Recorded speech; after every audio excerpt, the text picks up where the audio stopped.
Alright guys, this is my WWE Hell in a Cell pay-per-view review for RH Quadruple 23 account on YouTube.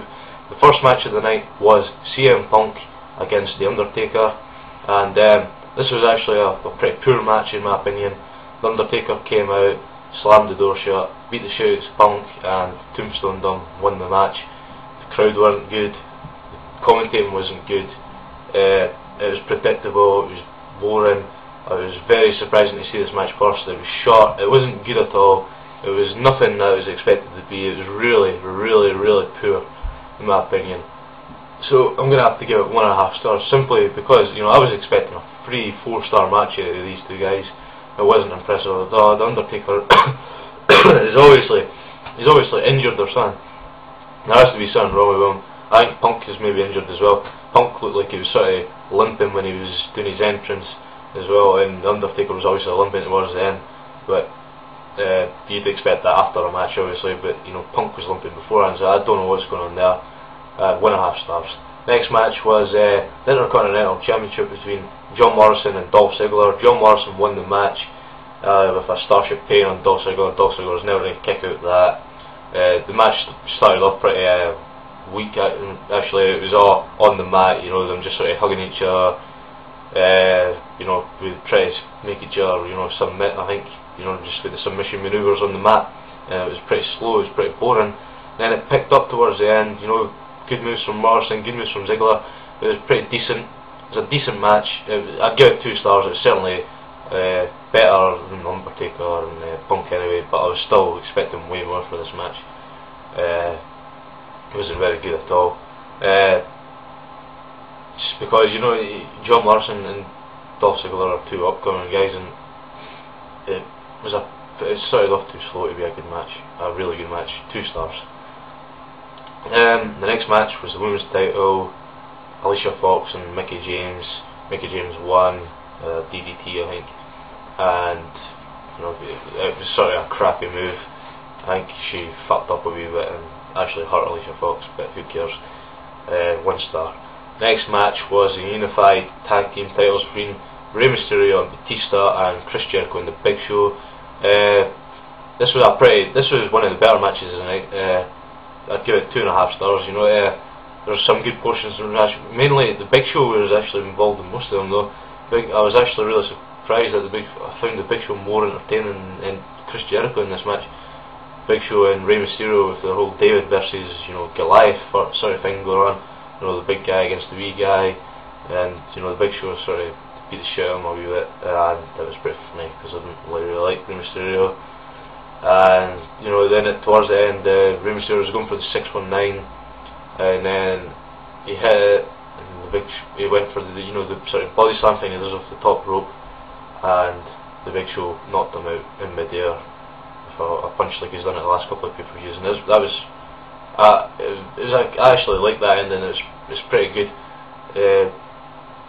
I don't know if they'll do it again, but you know, they've done it the last 3 or 4 pay-per-views now, and I don't see them doing that again. But it's good. I'm glad that Jericho have retained. I'd give this match 2.5 stars. It was probably the second best match of the night.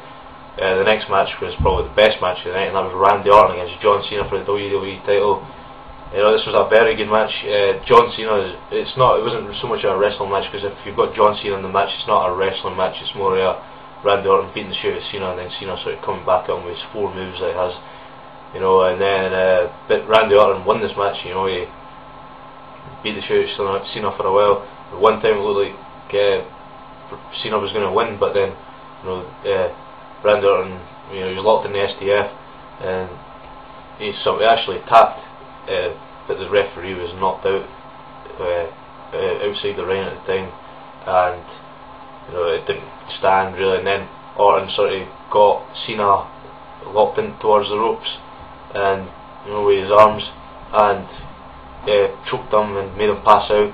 Then Cena was lying in the mat for a wee while, and then he was getting up, and Orton punted him in the skull. Well, he didn't really miss, but and that was really what hurt this match, I think, because it could have been even better if it actually looked believable, but it didn't. So Orton won the match. That was really surprising as well. They gave this match a good amount of time. rather have seen this match last, but it was good. I give it 2.5, 3 stars, 3 stars actually. Yeah. So yeah, it was good. It was decent, and it was a hell of a better than the World Heavyweight title as well. Every match was better than that, even the women's match. The next match was Drew McIntyre against R-Truth. Drew McIntyre won. I'm not going to spend a whole lot of time talking about this match either. I'm glad Drew McIntyre won. He's got a weak finishing move, but he's a good Scottish heel. I'm actually glad because I'm Scottish myself. And Drew McIntyre, you know, he looks like he's going to go far. Vince McMahon came out and basically topped him up really, and I don't really see why Vince McMahon would do that with just anyone really. Doesn't really do that with any of the other sort of jokers you know, upcoming guys that are coming up. And so yeah, I give this match 1.5 stars. It wasn't anything special, but good speed on Drew McIntyre. The next match was for the US title. The Miz, Kofi Kingston, Jack Swagger. I'd give this match 2 stars. I'm not going to talk much about this either.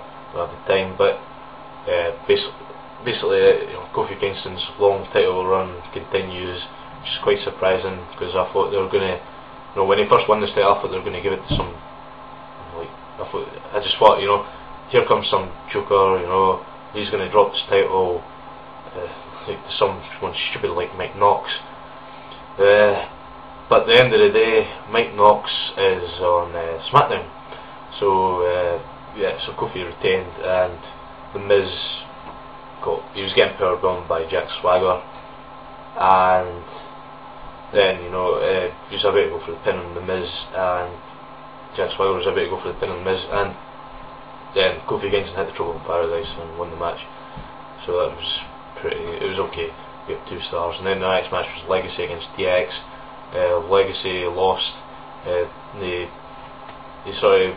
had Shawn Michaels locked in the cage with Triple H outside it for a wee while, and you know, just beat the shit out of Shawn Michaels for a while, and Triple H heroically came in with the bolt cutters, got inside the cage, the Hell in a Cell, and, you know, emphatically won as usual. Came in heroic, pedigreed Rhodes and DiBiase 1,000 times.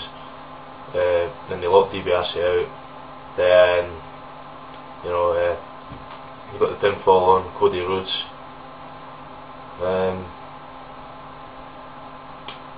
Not really much you can say. It was expected. I'd give it 2.5 stars. It was a decent match. It wasn't the best element of the night. I was expecting more from this match as well. Really impressed by Legacy at Breaking Point. They won me over there, and I was hoping they were going to maybe, you know, beat DX, go over in this match, and you know, sort of become the new DX, but it didn't happen, which I'm disappointed about. But you know, that's what happens. DX run the business, so what can you do? So overall, I'd give this pay-per-view 6 out of 10. It was decent. It wasn't anything special. It wasn't as good as Breaking Point as far as I'm concerned. It wasn't as good as SummerSlam either. It wasn't as good as Night of Champions. Well, it was probably on par with Night of Champions, but it wasn't good at all really. That's it. That's my Hell in a Cell pay-per-view review. Right.